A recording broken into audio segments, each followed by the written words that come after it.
Tiap hewan memiliki karakteristik dan keunikannya masing-masing.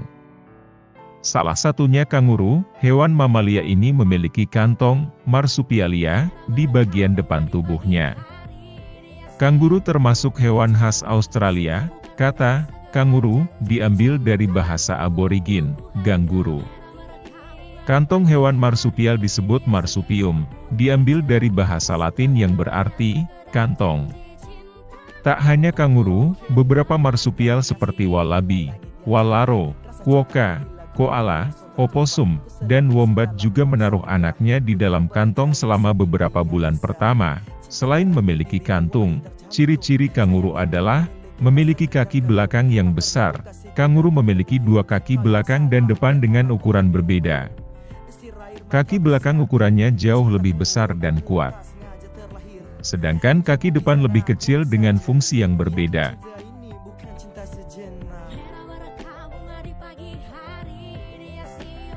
Kaki depan hewan ini digunakan untuk mengambil makanan, sementara kaki belakangnya untuk bergerak. Ciri khas lain dari kanguru adalah bagian ekornya sangat besar.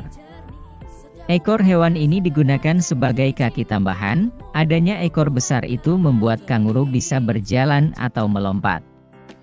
Saat berjalan, ekor akan menjadi penopang tubuh, sementara kedua kaki bergerak memindahkan tubuh, bergerak dengan melompat. Dengan kaki besarnya, kanguru bergerak dengan melompat.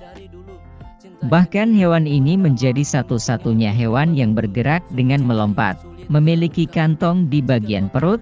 Ciri paling khas dari hewan ini adalah kantong pada bagian perut kanguru betina, berfungsi sebagai tempat membawa anaknya setelah dilahirkan hingga cukup dewasa untuk bergerak sendiri. Kantung pada induk kanguru juga menjadi tempat paling aman bagi anak-anaknya, bisa berenang. Selain melompat, ternyata kanguru juga bisa berenang. Banyak hewan darat yang juga mampu berenang, salah satunya kanguru. Hewan ini bisa berenang karena kaki bagian depan dan belakangnya bisa digerakkan secara terpisah. Kantong kanguru sering dianggap hanya berguna sebagai tempat untuk menggendong bayi kangur.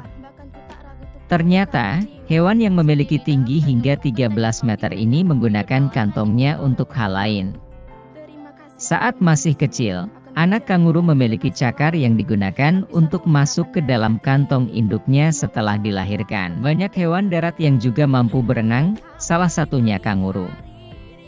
Hewan ini bisa berenang karena kaki bagian depan dan belakangnya bisa digerakkan secara terpisah. Kantong kanguru sering dianggap hanya berguna sebagai tempat untuk menggendong bayi kangur. Ternyata, hewan yang memiliki tinggi hingga 13 meter ini menggunakan kantongnya untuk hal lain. Saat masih kecil, anak kanguru memiliki cakar yang digunakan untuk masuk ke dalam kantong induknya setelah dilahirkan. Menariknya, kulit kantong kanguru dapat mengeluarkan zat antimikroba yang berfungsi untuk melindungi anaknya dari risiko infeksi virus, bakteri, atau parasit.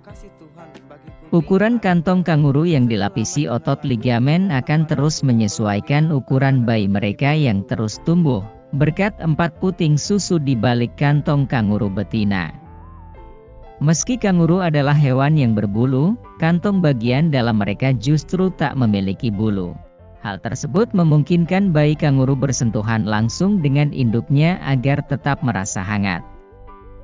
Sementara itu, bayi kanguru akan terus berada dalam kantong sang induk, setidaknya sampai mereka mampu berdiri dengan kedua kakinya sendiri.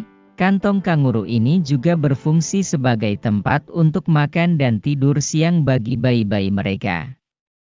Bayi kanguru akan tinggal dalam kantong induknya hingga memasuki usia 11 bulan, dan akan terus menyusu hingga berusia 18 bulan.